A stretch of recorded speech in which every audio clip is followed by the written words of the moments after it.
Swayam Prabha. Digital India. Educated India.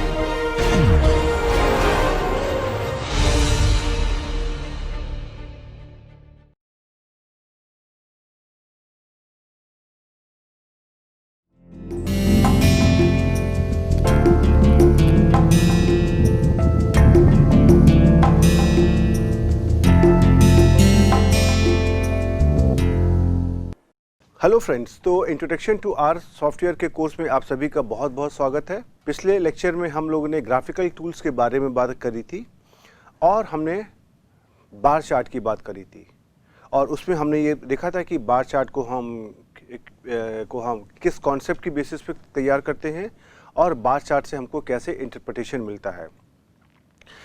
तो आज भी हम उसी अपने लेक्चर को आगे बढ़ाने की कोशिश करेंगे और आज हम पाई डायग्राम और हिस्टोग्राम के बारे में बात करेंगे। फिर से मैं आपको कहूँगा कि मैंने ये पाई डायग्राम और हिस्टोग्राम को मैंने इसीलिए यहाँ पे लिया है क्योंकि मुझे पूरा भरोसा है कि आप लोगों ने इसको पहले से करके रखा हुआ है और आपको ये मालूम है कि बार चार्ट, हिस्टोग्राम, पाई डायग्राम इत्यादि कैसे बनाए जाते हैं, उनके पीछे क्या कॉन्सेप्ट होता है। जो हमारा यहाँ पे ऑब्जेक्टिव ये है कि हम आपको ये दिखाना चाहते हैं कि ये जो हमारे बहुत ही इंफॉर्मेटिव ग्राफ्स होते हैं, हम इसको आर में बहुत ही आसानी से हम इसका कंस्ट्रक्शन कर सकते हैं। ओके, तो आज हम दो ग्राफ्स की बात करेंगे, एक तो पाई चार्ट और एक हिस्टोग्राम। दोनों में क्या अंतर होता है ये मैं आपको समझाऊंगा। और एक बहुत बड़ा खास फ़र्क ये है कि आपको याद होगा कि पिछले लेक्चर पर जो भी हमने उदाहरण किए हैं वहाँ पर मैंने अपने ऑब्जर्वेशन को दो कैटेगरी में बांटने की कोशिश करी थी। जैसे हमने एक उदाहरण लिया था जहाँ पर हमारे पास मेल और फीमेल लोगों के 10 ऑब्जर्वेशन थे, तो उनको मैंने दो कैटेगरीज में बांट दिया था, मेल और फीमेल, और उसको मैंने एक और दो की संख्याओं से इंडिकेट किया था और उसकी बेसिस पर हमने अपनी जो भी एब्सोल्यूट फ्रीक्वेंसी, रिलेटिव फ्रीक्वेंसी और उसी फ्रीक्वेंसी को ग्राफिकली दिखाने के लिए हम लोगों ने बार चार्ट का भी कंस्ट्रक्शन किया था। उसी तरीके से जो हमारा पाई डायग्राम भी होता है, ये हमारे इन्हीं तरह के वेरिएबल्स के लिए होता है जो हमने पिछले लेक्चर में कंसीडर किए थे, अर्थात कैटेगरिकल वेरिएबल या डिस्क्रीट वेरिएबल, जहाँ पर हम अपने ऑब्जर्वेशन को संख्याओं के तौर पर लेते हैं। इसका मतलब क्या हुआ, हमारे पास दो तरह के वेरिएबल्स होते हैं, एक होता है डिस्क्रीट और एक होता है कंटिन्यूअस। इसका मतलब क्या होता है कि अगर हम कहें आपसे कि आप एक कॉलेज में जाइए और हर एक कक्षा में कितने स्टूडेंट्स हैं आप उसको काउंट करिए, आपका ये काउंट कैसे आएगा? 10, 11, 12, 13, 14, 15, 16 एक इंटीजर के फॉर्म में आएगा। आप कभी ऐसा नहीं कहोगे कि एक पर्टिकुलर क्लास में 16.5 बच्चे हैं, राइट? तो ऐसे जो हमारे वेरिएबल्स होते हैं इनको बोलते हैं डिस्क्रीट वेरिएबल्स। और उसी के अंदर हमारे पास कैटेगरिकल वेरिएबल भी होते हैं। कैटेगरिकल वेरिएबल को भी हम यूजुअली हम एक इंटीजर से ही इंडिकेट करने की कोशिश करते हैं, जैसा मैंने पिछले उदाहरण में किया था कि मेल और फीमेल को मैंने एक और दो की संख्याओं से इंडिकेट किया था। तो जब भी हमारे पास इस तरह का जो ऑब्जर्वेशंस होते हैं जो किसी डिस्क्रीट वेरिएबल पर हमने ऑब्टेन करे होते हैं, उस पर वहाँ पर हम यूजुअली ये बार चार्ट डायग्राम और पाई डायग्राम को बनाने की कोशिश करते हैं। ऑन द अदर हैंड, अगली ओर अगर हमारे पास कोई कंटिन्यूअस वेरिएबल पर डेटा होता है तो हम हिस्टोग्राम बनाने की कोशिश करते हैं। अब ये कंटिन्यूअस वेरिएबल क्या होता है?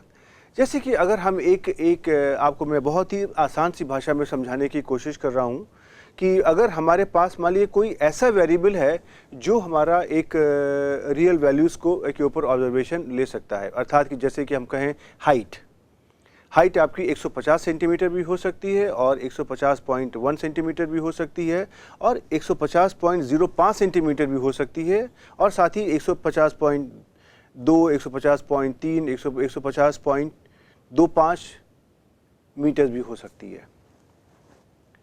तो इसमें से क्या है, आप अगर कोई भी वैल्यू अगर लेंगे तो उसके आगे पीछे और एक पर्टिकुलर इंटरवल के अंदर भी बहुत सारी वैल्यूज़ होंगी। तो ऐसी वैल्यू जिनको हमें कंटिन्यूस इंटरवल पर हम नाप सकते हैं उनको हम बोलते हैं कंटिन्यूस रैंडम वेरिएबल। ये मैंने आपको बहुत ही एक आसान लेमैन लैंग्वेज में आपको ये परिभाषा देने की कोशिश करी है। हमारे डिस्क्रीट रैंडम वेरिएबल और कंटिन्यूस रैंडम वेरिएबल की जो फॉर्मल मैथमेटिकल डेफिनेशन होती है वो हम सांख्यिकी में बहुत अच्छे से डिफाइन करते हैं। लेकिन ये प्लेटफॉर्म ऐसी जगह नहीं है, ये प्लेटफॉर्म ऐसा नहीं है जहाँ पर हमको उसकी बात करना चाहिए। मैं आपको खाली इतना बताना चाहता हूँ कि ये जो हमारे भिन्न भिन्न तरीके के ग्राफ्स होते हैं उनको हम अलग अलग कंडीशंस में इस्तेमाल करने की कोशिश करते हैं। ऐसा नहीं है कि एक ही ग्राफ को आप हर जगह लगा सकते हैं, और जो प्रायः मैंने देखा है, तो आपको कम से कम ये मिस्टेक, ये गलती नहीं करनी है। ओके, तो चलिए अब हम अपने सबसे पहले हम अपने ग्राफिक्स की बात करते हैं और उसके और प्लॉट्स की बात करते हैं। उसके अंदर हम अपने हिस्टोग्राम और पाई डायग्राम की बात करेंगे। उसके बाद हम आपको आज जो डेटा की सेंट्रल टेंडेंसी होती है कि हमारा डेटा कहाँ पर कॉन्सेंट्रेटेड है, हम उसकी एवरेज वैल्यू निकालना चाहते हैं, उसके बारे में बात करेंगे। तो चलिए हम अपने आज लेक्चर की शुरुआत करते हैं। और सबसे पहले तो मैं आपको ये बता दूं कि इस लेक्चर की स्लाइड्स आपको कहाँ से मिलेंगी। इस लेक्चर की स्लाइड्स मैंने अपने होम पेज पर अपलोड कर दी हैं, और हमारे होम पेज का जो एड्रेस है वो है home.iitk.ac.in/SHALAB/SP।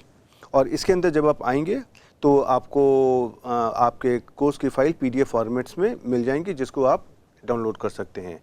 और अगर आपको इस एड्रेस पर पहुंचने में कोई दिक्कत हो रही है तो आप इस QR कोड को भी आप स्कैन कर सकते हैं, और QR कोड को जब आप अपने फ़ोन में अवेलेबल किसी भी फ्री एप्लीकेशन से आप उसको करेंगे तो आपको डायरेक्ट इसी वेबसाइट पर ले आएगा। और अगर आपको इसमें भी कोई दिक्कत आती है तो आप कोई भी इंटरनेट पे सर्च इंजन में चले जाइए, वहाँ पे आप हमारा नाम टाइप कर दीजिए, हमारा इंस्टीट्यूशन है, जो संस्थान है, उसका नाम टाइप कर दिए, और मैं पूरी उम्मीद करता हूँ कि आपको हमारा होम पेज मिल जाएगा। और इस होम पेज में जब आप आएंगे तो आपको स्वयं प्रभा का एक लिंक मिलेगा, और जब आप स्वयं प्रभा के लिंक के अंदर आएंगे तो आपको अपने कोर्स की सारी लेक्चर स्लाइड्स PDF फॉर्मेट में मिल जाएंगी। ओके, तो चलिए सबसे पहले हम आज पाई डायग्राम की बात करते हैं। पाई डायग्राम के बारे में आपको पता है, ये कुछ इस प्रकार का होता है। एक ये सर्कल में होता है, और इस सर्कल के हम डिफरेंट हिस्से करते हैं, राइट। और हम ये हिस्से कैसे करते हैं, ये हमारी जो फ्रीक्वेंसी है उसके ऊपर डिपेंड करता है, उसके ऊपर निर्भर करता है। तो ये जो हमारा पाई चार्ट है ना, ये हमने जो एब्सोल्यूट और रिलेटिव फ्रीक्वेंसीज को समझा था, ये उनको ही इंडिकेट करता है और उनको ही हमको विजुलाइज करवाने की या दिखाने की हमको कोशिश करता है। इस पाई चार्ट में हमारे पास देखिए डिफरेंट सेगमेंट्स हैं, हम उसको देखिए डिफरेंट कलर से इंडिकेट कर देते हैं तो आपको आसानी से समझ में आएगा। जैसे एक हमारा सेगमेंट ये हो गया, एक हमारा सेगमेंट ये हो गया ग्रीन कलर में, और ऐसे ही हमारा एक सेगमेंट हमारा ब्लू कलर का हो गया, और एक सेगमेंट ऐसे ही हमारा लाल रंग का हो गया। ओके, तो अब आप देखेंगे ये जो हमारे 4 सेगमेंट मैंने यहाँ पे लिए हुए हैं, इसको हम नंबर भी कर सकते हैं 1 2 3 4। ये जो हमारे सेगमेंट हैं ये किसी पर्टिकुलर कैटेगरी को दिखा रहे हैं, राइट। जैसे कि अगर हम कोई भी एक हम वेरिएबल लेते हैं, उसके अंदर हमारे पास 4 तरह की कैटेगरी हैं। जैसे कि हम अगर कोई भी सॉफ्ट ड्रिंक की बात करें तो उसमें से हमारी 4 कैटेगरी हो सकती हैं कि उसका स्वाद मीठा है, नमकीन है, फीका है, या बहुत स्ट्रॉन्ग है, राइट। तो उस तरह की 4 कैटेगरी हैं। अब इसमें से अब आप देखेंगे, अगर आप अपना इस तरह का पाई चार्ट तैयार करने की कोशिश करते हैं तो आपके पास ये जो हमारा सेगमेंट है इसमें एक एंगल है, और इसी सेगमेंट में इसका एक एरिया है। तो अब यहाँ पर बहुत लोगों को एक कन्फ्यूजन ये होता है कि जो भी हमारा पाई चार्ट में ये सेगमेंट या जो एंगल है ये क्या दिखाने की कोशिश कर रहा है, और अगर हम फ्रीक्वेंसी की बात कर रहे हैं तो हमारी कौन सी फ्रीक्वेंसी को ये इंडिकेट करता है, एब्सोल्यूट फ्रीक्वेंसी को कि रिलेटिव फ्रीक्वेंसी को, राइट।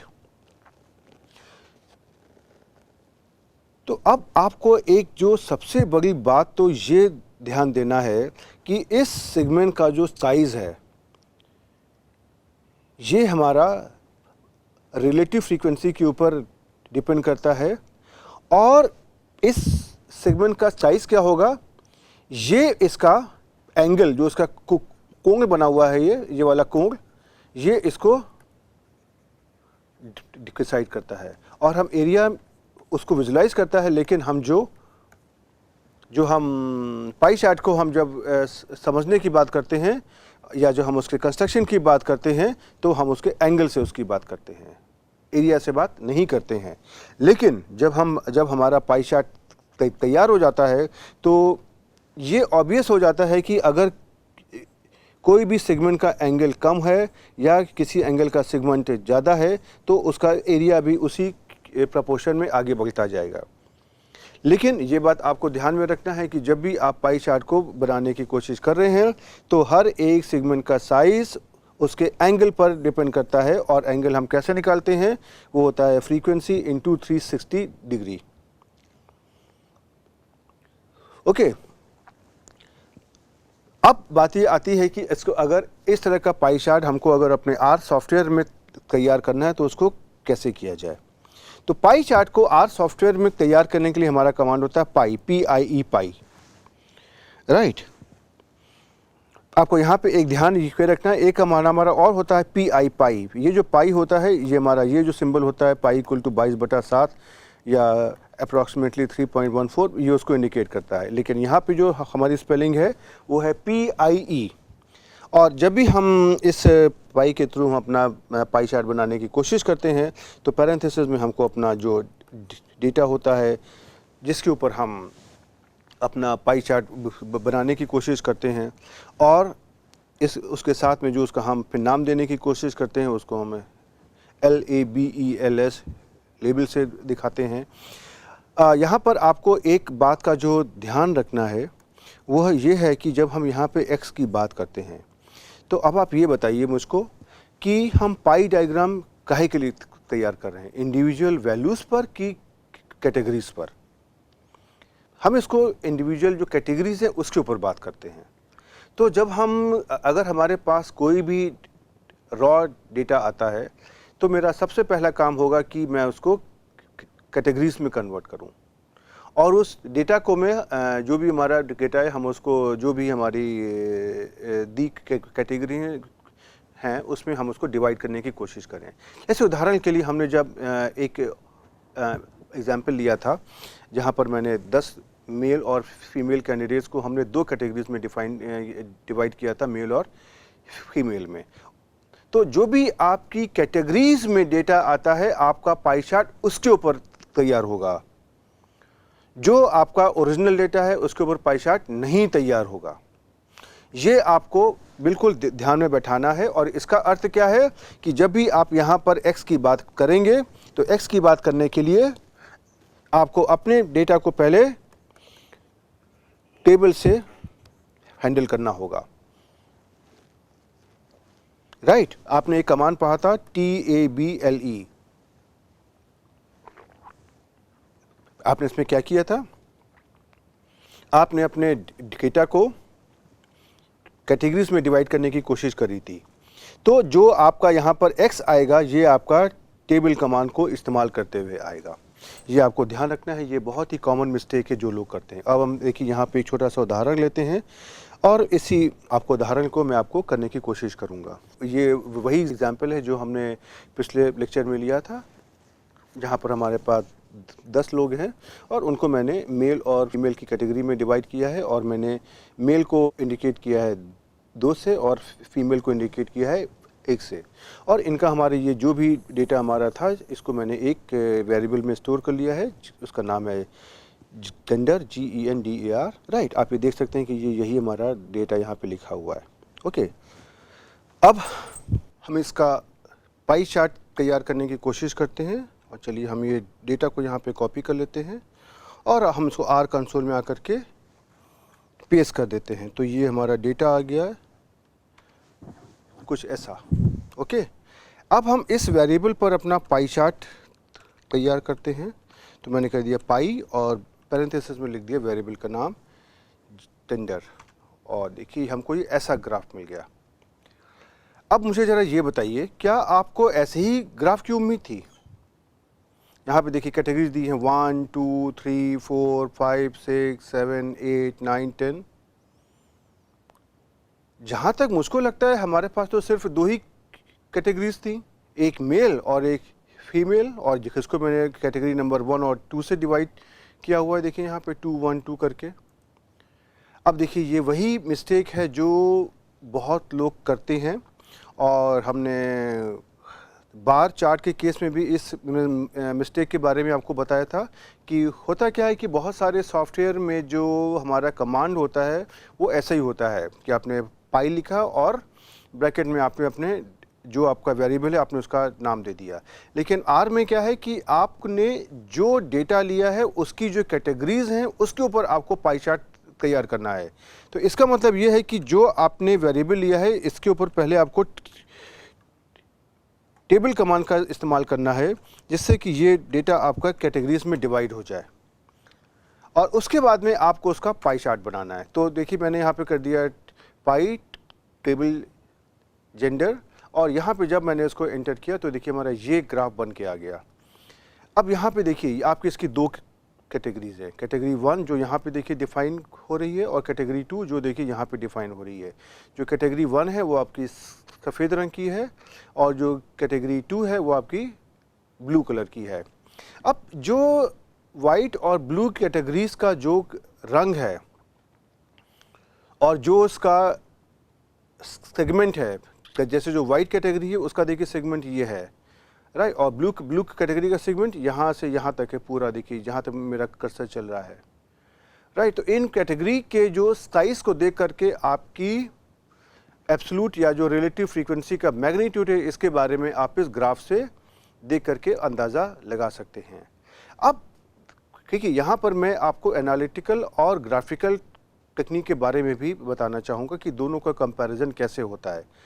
अब आप मुझे ये बताइए, अगर हम आपको खाली ये पिक्चर दिखाने की कोशिश कर रहे हैं, खाली आपको ये ग्राफ दिखाने की कोशिश कर रहे हैं, तो इस ग्राफ से अगर हम कहें कि इसमें से सफ़ेद वाला सेक्शन जो कैटेगरी 1 का है और ब्लू वाला सेक्शन जो हमारा कैटेगरी 2 का है, उसमें से उसकी एग्जैक्ट वैल्यू क्या है, उसकी एग्जैक्ट फ्रीक्वेंसी क्या है। ग्राफ को देख करके आपको अंदाज़ा तो लग रहा है कि ये 1/3 के आसपास हो सकती है, लेकिन ये 28% है, 29% है, 30% है कि 31% है, उसके बारे में कहना बहुत कठिन है।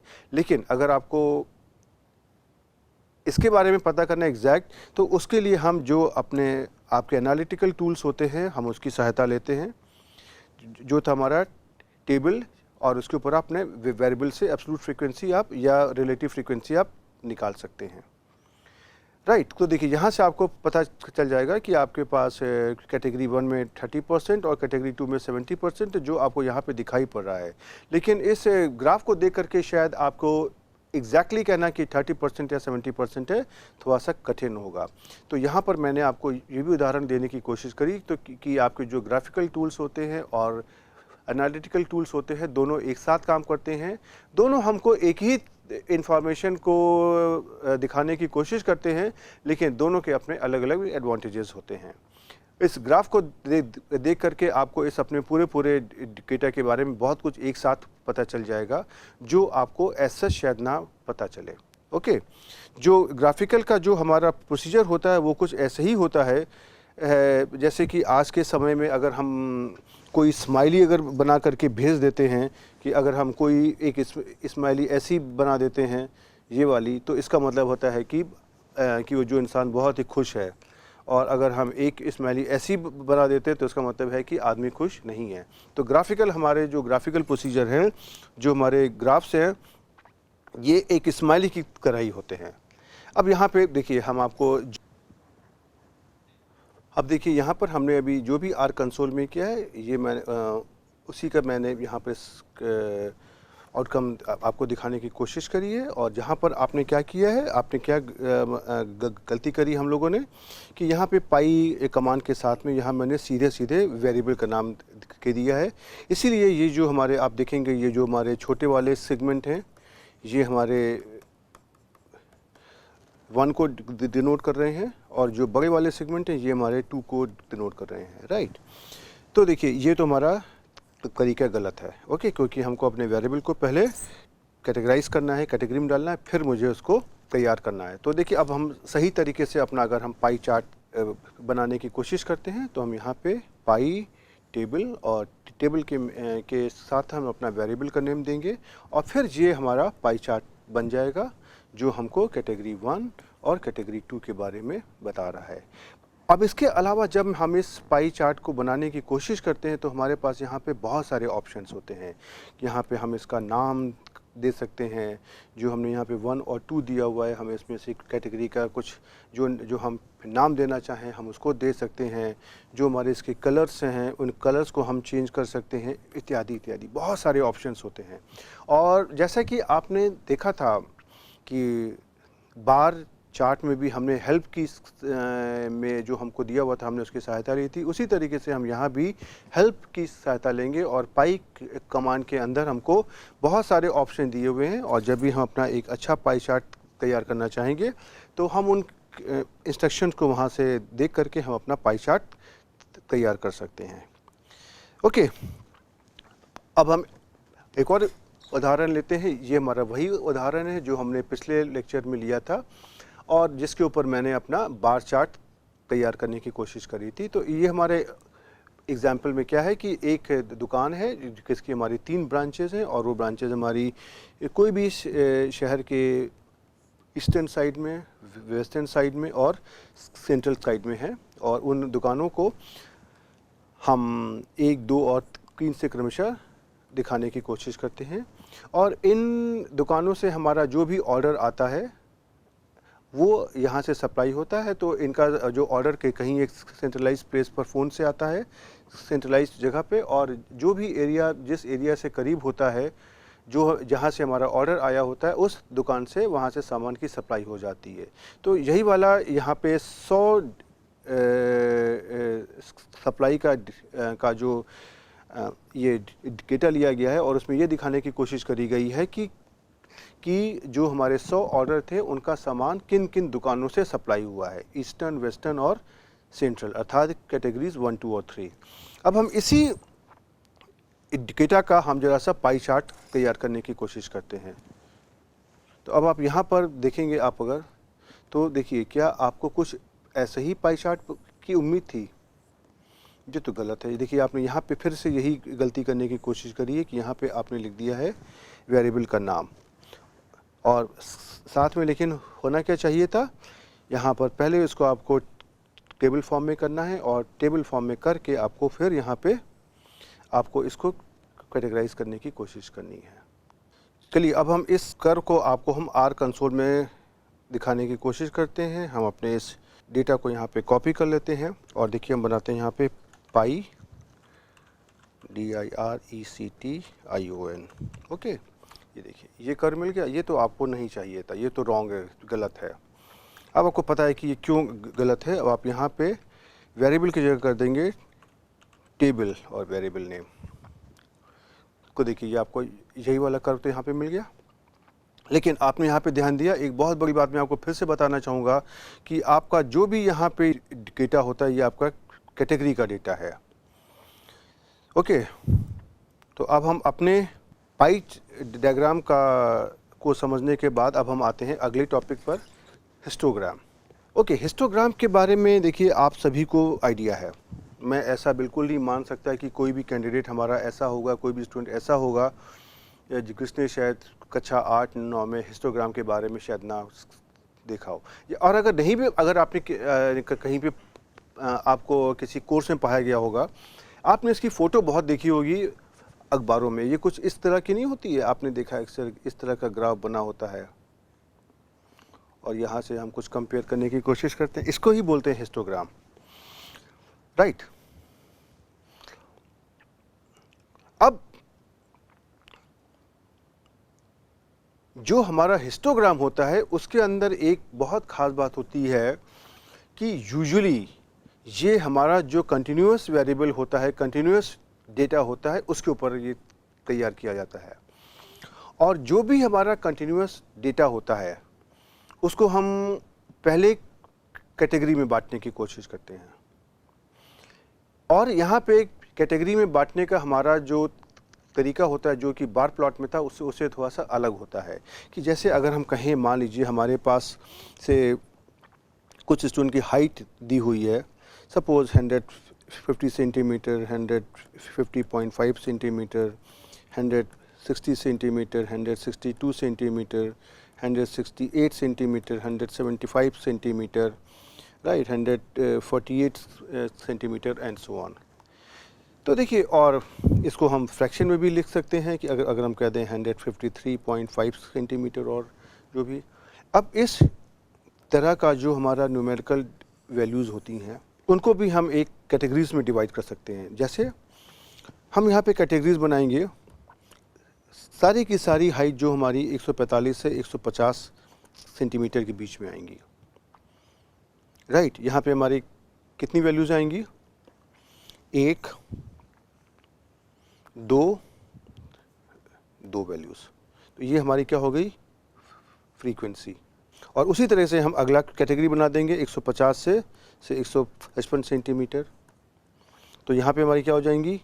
1 और 2 वैल्यूज़ हो जाएंगी। उसी तरीके से हम 150 से 160 और से 160 से 165, 165 से इसी तरह से 165 से 170, 170 से 175 एंड सो ऑन। हम इस तरह की कैटेगरीज यहाँ पे बनाते जाएंगे और इनके बीच में हमारा कितना हमारा डेटा यहाँ पे चल रहा है हम उसको लिखते जाएंगे। जैसे ये हमारा 155 से 160 सेंटीमीटर के बीच में कितने लोग हैं? 1। और 160 से 165 के बीच में कितने लोग हैं? देखिए 1। और 165 से 170 के बीच में कितने लोग हैं? 1। और 170 से 175 के बीच में कितने लोग हैं? 1। तो देखिए, ये हमारी हो गई कैटेगरी और ये उनकी हो गई फ्रीक्वेंसी। ओके, तो जो हमारा बार डायग्राम है ये डेटा को जो कैटेगरी में कन्वर्ट करता है, ये ऐसे करता है। तो जहाँ पे आपका कंटिन्यूअस डेटा होता है, या अर्थात हमारा जो डेटा ऐसे वेरिएबल पर होता है जिस पर हम फ्रैक्शन के अंदर भी वैल्यू ले सकते हैं। आप एक सिंपल सी भाषा में इसको ऐसे भी समझ सकते हैं। ओके, तो अब ये क्या करता है हमारा हिस्टोग्राम कि ये इन कैटेगरीज को एक्स एक्सिस पर प्लॉट करने की कोशिश करेगा। जैसे यहाँ पे हम कर दें 150, 155, 160, 165, 170 और जो इनकी ये हमारी फ्रीक्वेंसी आई हैं, जैसे यहाँ पे ये और ये इनको यहाँ पर इस तरह की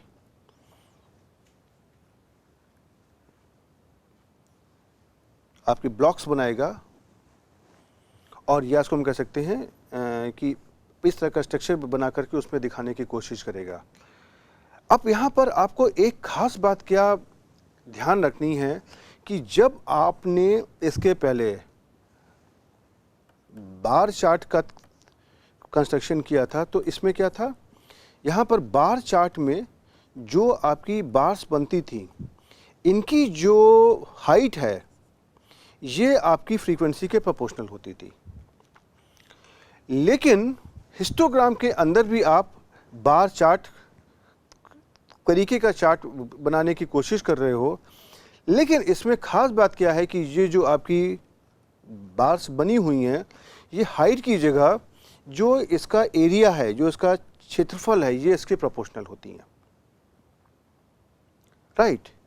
तो जो हमारी फ्रीक्वेंसी ज़्यादा होगी उसकी बार का क्षेत्रफल ज़्यादा होगा और जो हमारी फ्रीक्वेंसी कम होगी उसकी बार का क्षेत्रफल कम होगा। ये हमारा नियम होता है। लेकिन आप प्रैक्टिस में देखेंगे कि जो भी आपके बार होते हैं हिस्टोग्राम के अंदर, उसमें से हम उसकी जो विड्थ होती है उसको हम बराबर लेते हैं। विड्थ का मतलब क्या है? ये वाला हिस्सा, ये इसकी है विड्थ और ये इसकी है हाइट। और हम क्यों उसको बराबर लेने की कोशिश करते हैं? अगर हम आपको मान लीजिए यहाँ पे देखिए 2 हिस्टोग्राम बना करके दिखाते हैं और आप इसको समझिए कि आपको कहाँ पे अपने इंटरप्रिटेशन निकालने में आसानी हो रही है। एक मैंने बनाया ऐसा हिस्टोग्राम और एक मैंने बनाया तो दोनों हिस्टोग्राम में क्या फ़र्क है? यहाँ पर हमारी विड्थ ऑफ द बार देखिए यहाँ अलग अलग है और इस वाली पिक्चर में ये जो हमारी विड्थ है ये तीनों बार की बराबर है। तो जब हमारी विड्थ अगर बराबर होती है तो हमको आँख से देख करके इसकी फ्रीक्वेंसी को कंपेयर करना आसान हो जाता है। हमको खाली उसकी हाइट ही तो देखनी है बस अब। लेकिन जो हमारा नियम होता है, नियम के हिसाब से जो भी इस बार का हमारा एरिया है ये हमारा फ्रीक्वेंसी के प्रोपोर्शनल होता है और ये रिलेटिव फ्रीक्वेंसी के प्रोपोर्शनल होता है। ओके, लेकिन हम प्रैक्टिस में यूजुअली जो हमने हिस्टोग्राम तैयार करते हैं उसके अंदर हमारी बार्स को हम बराबर विड्थ लेने की कोशिश करते हैं। लेकिन ऐसा ये संभव है कि उसमें आपके बार चार्ट में बार की विड्थ अलग अलग भी हो सकती है। ओके, अब हम बात करते हैं कि आर सॉफ्टवेयर में आप इस हिस्टोग्राम को कैसे तैयार करेंगे। अब देखिए, जब आप हिस्टोग्राम की बात आप कर रहे हैं और आप कह रहे हो कि इसका जो एरिया होता है बार का फ्रीक्वेंसी के प्रोपोर्शनल होता है, तो उसमें चाहे हम एब्सोल्यूट फ्रीक्वेंसी ले लें चाहे हम रिलेटिव फ्रीक्वेंसी ले लें। लेकिन जैसा हमने पहले बात भी करी थी कि एब्सोल्यूट फ्रीक्वेंसी और रिलेटिव फ्रीक्वेंसी में क्या अंतर होता है। राइट, रिलेटिव फ्रीक्वेंसी में हर एक फ्रीक्वेंसी हमारी 0 और 1 के बीच में होती है, तो उसको समझना हमारे लिए ज़्यादा आसान होता है। लेकिन हिस्टोग्राम में आपकी जो इच्छा है, चाहे एब्सोल्यूट फ्रीक्वेंसी से चाहे आप रिलेटिव फ्रीक्वेंसी से, आप दोनों का इस्तेमाल कर सकते हैं। बस आपको अंतर इतना है कि जब आप एब्सोल्यूट फ्रीक्वेंसी और रिलेटिव फ्रीक्वेंसी से करना चाहते हैं तो आपको अपने कमांड में एक ऑप्शन का इस्तेमाल और करना होगा। वो क्या होगा, कैसे होगा, चलिए हम आपको दिखाते हैं। आर सॉफ्टवेयर में हिस्टोग्राम को तैयार करने के लिए हमारा कमांड होता है HIST, HIST, और ब्रैकेट में हम जो भी अपना वेरिएबल का नाम है वो हम दे देते हैं। और अगर हम खाली वेरिएबल का नाम देंगे और उसके आगे अगर हम कोई ऑप्शन नहीं देंगे तो जो हमारा हिस्टोग्राम बनेगा वो हमारा एब्सोल्यूट फ्रीक्वेंसीज़ के ऊपर डिपेंडेंट होगा, अर्थात कि वो एब्सोल्यूट फ्रीक्वेंसीज़ का इस्तेमाल करते हुए हिस्टोग्राम का कंस्ट्रक्शन करेगा। लेकिन अगर हमको एब्सोल्यूट फ्रीक्वेंसी की जगह रिलेटिव फ्रीक्वेंसी चाहिए तो हम यहाँ पे अपने हिस्ट कमांड के साथ में हम एक ऑप्शन दे देंगे फ्रीक्वेंसी, और उसको हम शॉर्टली यहाँ पे लिखते हैं FREQ इक्वल टू फॉल्स। इसका मतलब क्या हुआ कि हम ये कह रहे हैं कि frequency is equal to false, मतलब कि यहाँ पे हमको ये जो फ्रीक्वेंसी है इसका मतलब है एब्सोल्यूट फ्रीक्वेंसी।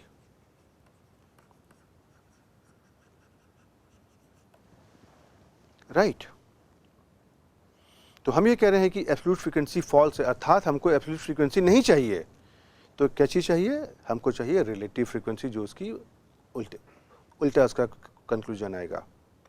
ओके, तो इन एक कमांड की सहायता से हम अपना हिस्टोग्राम तैयार कर सकते हैं।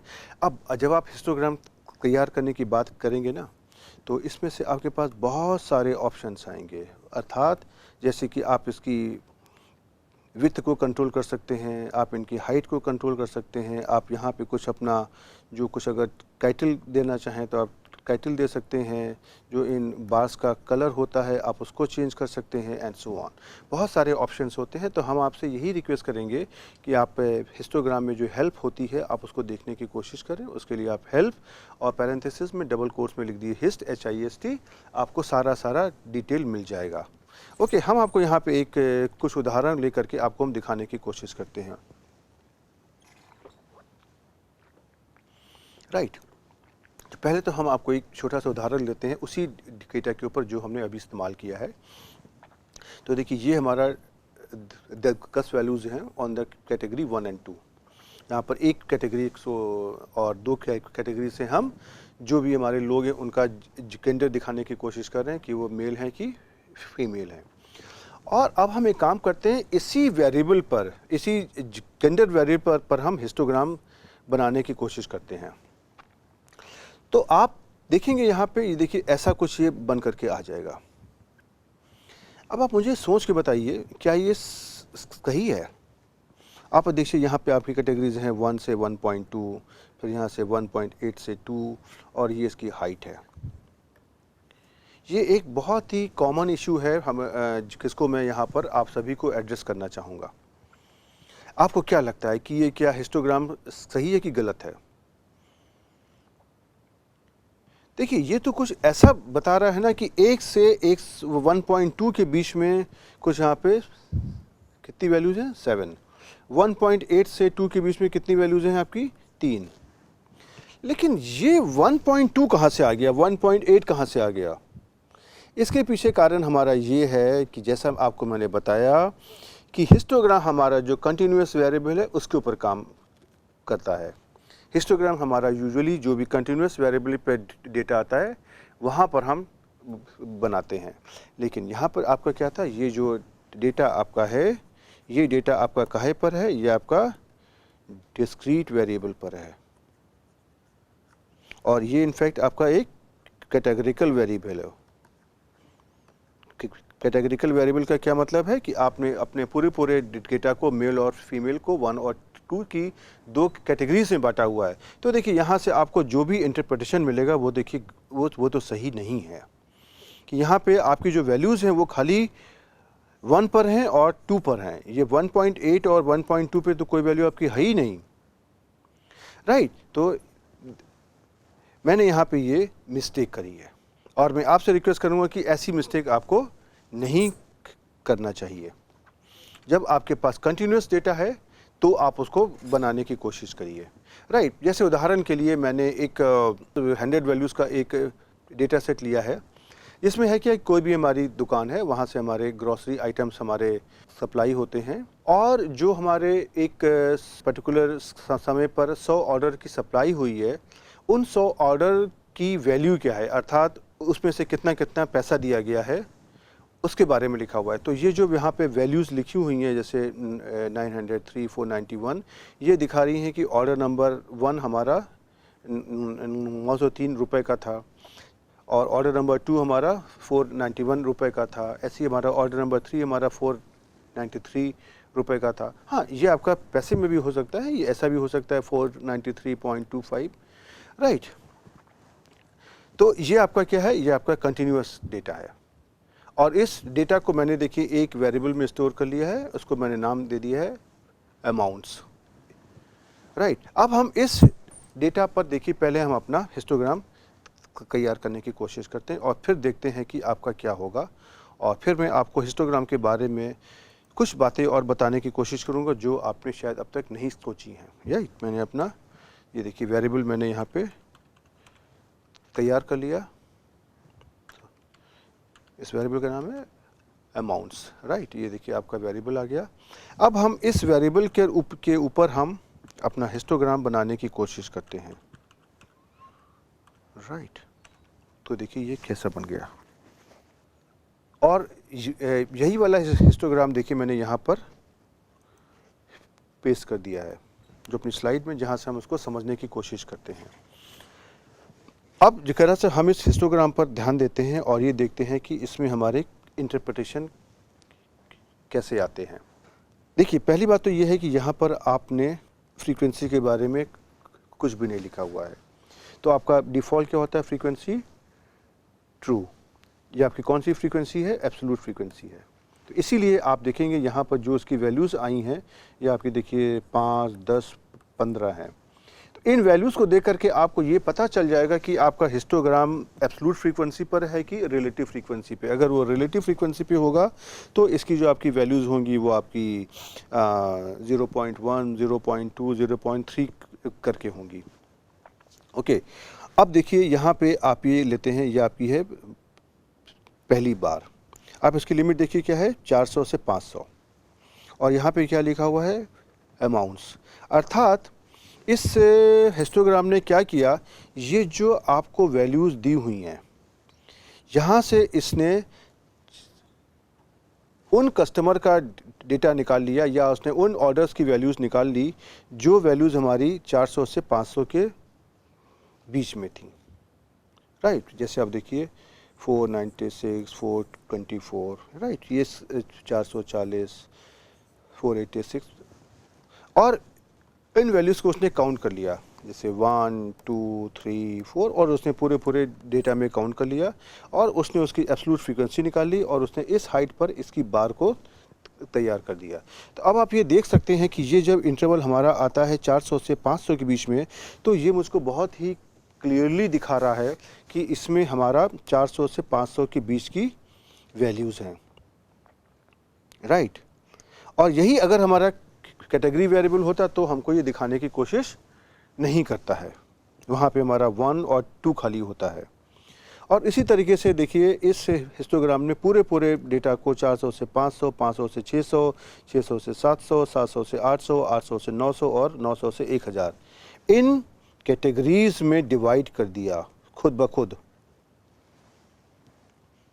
राइट। और जो कैटेगरीज हैं ये स्वयं तैयार हो गई,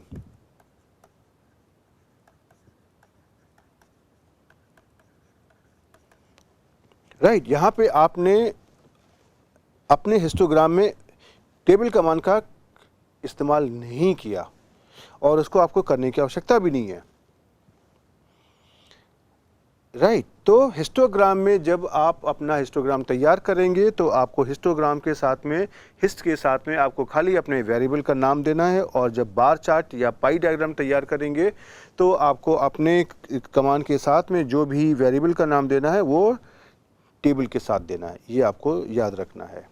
अब आप कह सकते हैं कि आपके 500 से 600 के बीच में ये आपकी फ्रीक्वेंसी है, 600 से 700 के बीच में ये फ्रीक्वेंसी है, और इसको मुझको देख करके ये पता चल रहा है कि 700 से 800 के बीच में खर्च करने वाले कस्टमर सबसे कम हैं, और 400 से 600 के बीच में, अब देखिए यहाँ पर 400 से 600 के बीच में खर्च करने वाले कस्टमर सबसे ज़्यादा हैं। हम इस तरीके के यहाँ पे जो भी डिफरेंट हमारे इंटरप्रिटेशंस होते हैं हम उसको आराम से यहाँ पर ले सकते हैं। अब हम देखिए आपको एक काम करते हैं, इसी कर्व को हम दिखाते हैं आपको, जहाँ पर आपको आएगा frequency is equal to false. देखिए मैं इस कर्व को बिल्कुल मैं आपको दिखा देता हूँ सो दैट कि ये देखिए आपको जब यहाँ पे मैं अपने कर्सर को हिला रहा हूँ, यहाँ पर आपकी इसकी फ्रीक्वेंसी की वैल्यू देखिए कैसे चेंज होगी। Frequency is equal to false, देखिए ये, राइट। ये देखिए अब आपका ये रिलेटिव फ्रीक्वेंसी के ऊपर आ गया, ओके। चलिए उसका भी हमारा इंटरप्रिटेशन बिल्कुल वैसे ही हो जाएगा, ओके। तो अब इन ग्राफिकल टूल्स का आपको एक छोटा सा इंट्रोडक्शन देने के बाद में हम जरा सा आपको अब अपने जो एनालिटिकल टूल्स हैं उनकी ओर ले चलने की कोशिश करते हैं।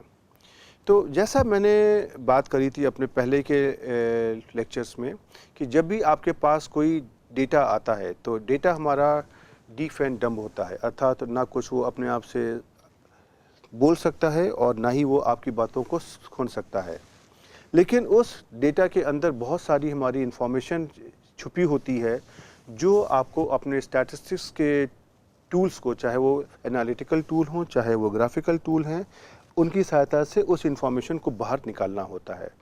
तो जब भी हमारे पास डेटा आता है तो हमने बात करी थी कि सबसे पहले हम उस डेटा की जो सेंट्रल टेंडेंसी है उसके बारे में बात करने की कोशिश करते हैं। सेंट्रल टेंडेंसी का क्या उसका मतलब होता है कि जब भी हमारे पास कि उस डेटा हमारा कहाँ पर कॉन्सेंट्रेटेड है, राइट। और उसके बाद में जब हम सेंट्रल टेंडेंसी के साथ में उस डेटा का क्या क्या वेरिएबिलिटी है, क्या क्या वेरिएशन है, उसके बारे में बात करने की कोशिश करते हैं। तो अब हम सबसे पहले अपना जो डिस्कशन शुरू करते हैं सेंट्रल टेंडेंसी ऑफ डेटा के ऊपर,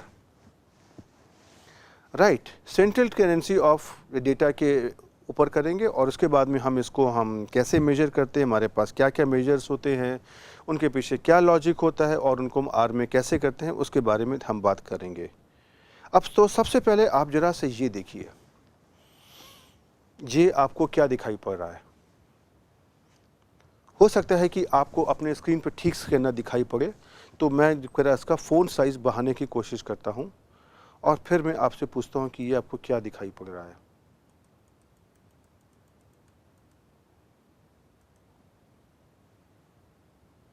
राइट, आप अगर देखेंगे तो देखिए क्या है, ये कुछ नंबर्स है ना, न्यूमेरिकल वैल्यूज़।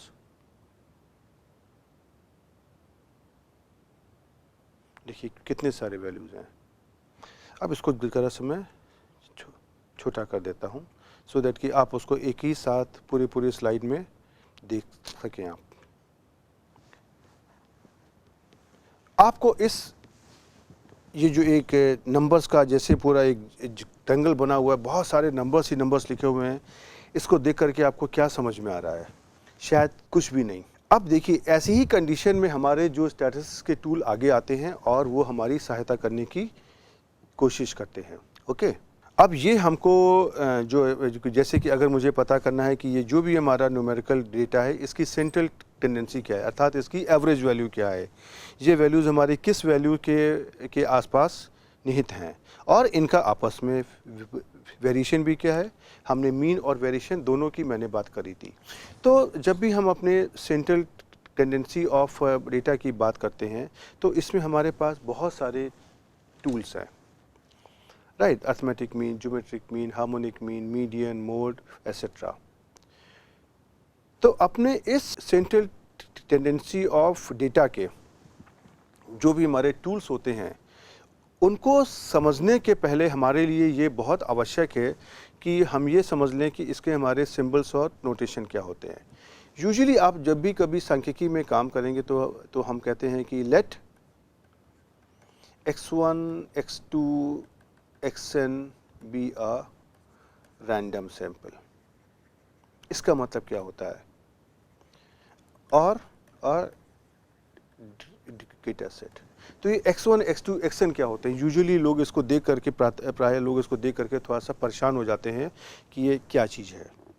ओके, तो आपको मैं समझाने की कोशिश करता हूँ इसको कि ये x1 x2 xn क्या होते हैं। जैसे मैंने एक कोई अपना वेरिएबल ले लिया हाइट,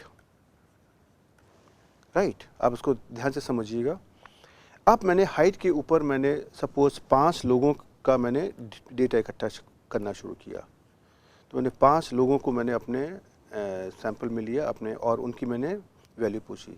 तो जो भी हमारा पर्सन नंबर था हमारा 1, राइट, पर्सन नंबर 1, उसकी हाइट पूछी। पर्सन नंबर 2, उसकी हाइट पूछी। पर्सन नंबर 3, उसकी हाइट पूछी। पर्सन नंबर 4, उसकी हाइट पूछी और पर्सन नंबर 5 उसकी हाइट पूछी। तो ये हाइट हमारी क्या आ जाएगी?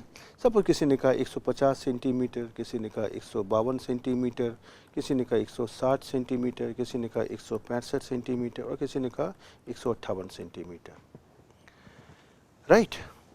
अब आप समझने की कोशिश करिए कि ये है क्या। हमने एक वेरिएबल लिया है हाइट और उसके ऊपर हमने 5 ऑब्जर्वेशंस लिए हैं। ओके, तो यूजुअली हम अपनी स्टैटिस्टिक्स में जनरल तरीके से इन चीज़ों को समझने के लिए हम क्या करते हैं, जो हमारा हाइट हमारा एक वेरिएबल है, इसको हम x से हमने मान लिया कि इंडिकेट कर दिया कि कैपिटल X हमारा क्या है, एक कोई भी वेरिएबल है। ये हमारा हाइट भी हो सकता है, वेट भी हो सकता है, एज भी हो सकता है। और अब हमने वेरिएबल के ऊपर मैंने अपना डेटा इकट्ठा करने की कोशिश करी। तो जब हमने यहाँ पर पर्सन नंबर 1 की हाइट लिखी तो ये वैल्यू क्या आई? 150 सेंटीमीटर। ये हमारी क्या है? ये हमारी वेरिएबल x पर ये हमारी पहली वैल्यू है। तो इसकी जो न्यूमेरिकल वैल्यू है उसको हम स्मॉल x से डिनोट कर देंगे और उसको हम कह देंगे 1। तो ये आपको बता देगा कि जो वेरिएबल आपका है x, ये उसकी पहली वैल्यू है। उसी तरीके से अगर हम कह दें ये 152 सेंटीमीटर, ये हमारे दूसरे पर्सन की हाइट है, तो इसको हम कह सकते हैं कि ये हमारे हाइट वेरिएबल में जो हमने ऑब्जर्वेशन लिया है, तो ये दूसरे आदमी की हाइट है और इसको हम डिनोट कर सकते हैं सपोज x2 से। तो ये जो देखिए मैंने लिखा हुआ है 2, ये दिखा रहा है कि ये दूसरा ऑब्जर्वेशन है, और जो आपका है ये x, ये क्या दिखा रहा है कि ये वेरिएबल हमारा क्या है, हाइट है। उसी तरीके से हमारा जो पर्सन नंबर 3 है, इसकी जो भी न्यूमेरिकल वैल्यू आई है उसको हम x3 से डिनोट कर देंगे, और ऐसे ही करके जो चौथा पर्सन आया है उसकी वैल्यू को x4 से, और जो पांचवें इंसान की जो हाइट है उसको हम x5 से लिख देंगे। तो इसका मतलब हमारा क्या हो गया, x1 is equal to 150, x2 is equal to 152, x3 is equal to 160, x4 is equal to 165 और x5 इज इक्वल टू 158, और ये सारी वैल्यूज़ हमारी सेंटीमीटर्स में है। राइट, तो ये हमारा एक देखिए जनरल नोटेशन होता है। राइट, अगर हम अपने पिछले वाले डेटा की बात भी करेंगे तो जैसे कि हम कहें उदाहरण ये जो हमारी पहली वैल्यू है, तो ये हमारी क्या हो गई x1, दूसरी वैल्यू हमारी क्या हो गई x2, थर्ड वैल्यू हमारी क्या हो गई x3। तो इन जनरल हम इन वैल्यूज़ को एक अपने वेरिएबल और उसके साथ में सबस्क्रिप्ट लिखते हुए हम उनको इंडिकेट कर सकते हैं। तो उसी तरीके से अगर हम अपने कोई भी एनालिटिकल टूल की अगर हम बात करते हैं तो सबसे पहले हमको ये दिखाना पड़ेगा अपनी सिंबॉलिक लैंग्वेज में कि हमारा डेटा क्या है। तो यूजुअली हम उस डेटा को लिख देते हैं, जैसे यहाँ पे x1, x2, xn। तो इसका मतलब क्या है, यहाँ पर हमारे पास n ऑब्जर्वेशंस हैं, और n ऑब्जर्वेशन का मतलब क्या है, हमारे पास यहाँ पे n न्यूमेरिकल वैल्यूज़ हैं। राइट, अगर ये हमारा कैटेगरी भी है, अगर मान लीजिए कि मेल और फीमेल, तो x1, x2, xn हमारा mf नहीं है, ये हमने जो उसकी कैटेगरी को डिफ़ाइन किया है 1 2 1 2 करके, ये हमारी 1 और 2 की वैल्यू है। राइट, कैसे उदाहरण के लिए हम कह सकते हैं कि x1 की वैल्यू है 1 और x2 की वैल्यू है हमारी 2, या जैसे आपने देखिए ये जो पहले उदाहरण लिया था इस वाले डेटा में, तो यहाँ पे क्या हो जाएगा हमारा, ये हमारा हो गया x1, ये हमारा हो गया x2।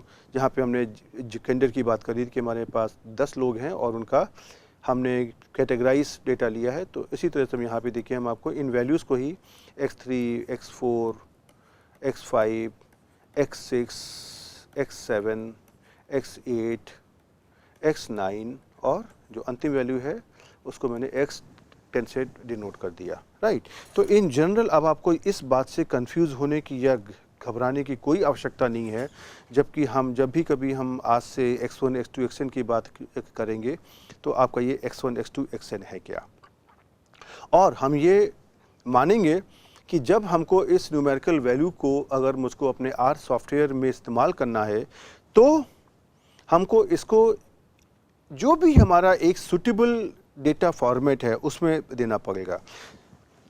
सूटेबल डेटा फॉर्मेट हमारा क्या हो सकता है, ये हमारा कोई डेटा वेक्टर हो सकता है, ये हमारा कोई डेटा फ्रेम हो सकता है, ये हमारी मैट्रिक्स हो सकती है, ये हमारी लिस्ट हो सकती है, या कुछ भी हो सकता है।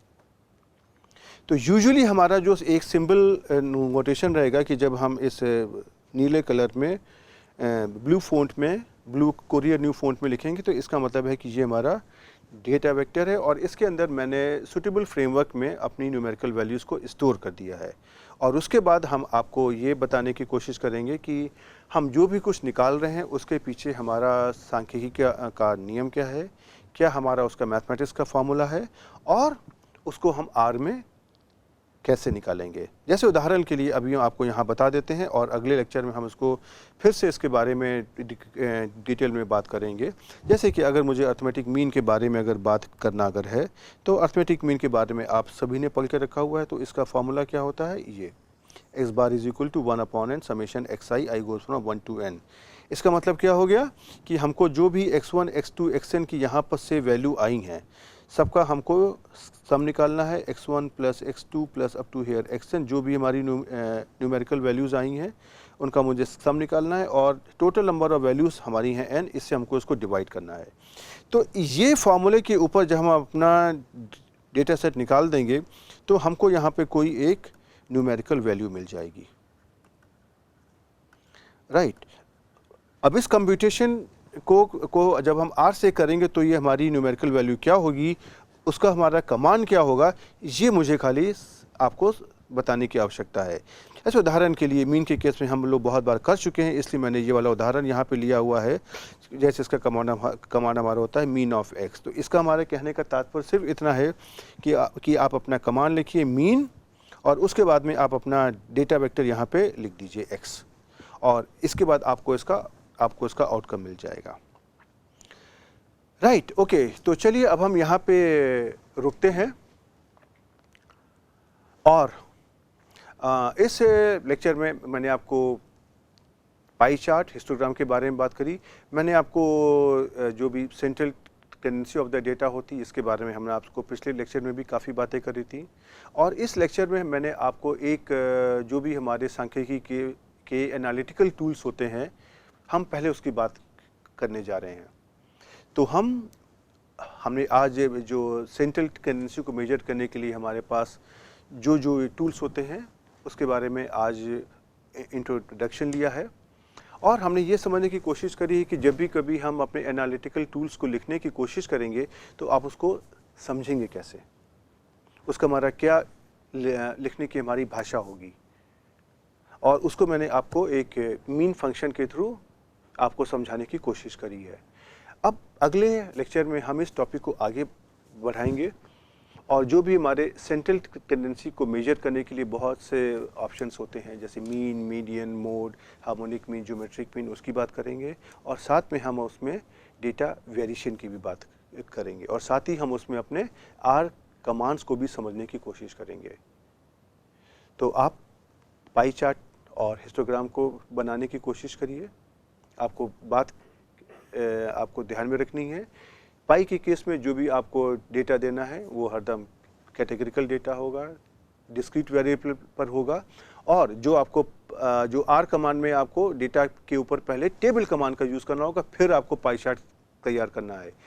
और जब आप हिस्टोग्राम की बात करेंगे तो आप अपना डेटा ओरिजिनल फॉर्म में देना है, और आपका डेटा कंटिन्यूस होना चाहिए। ये बातें आपको ध्यान में रखनी है।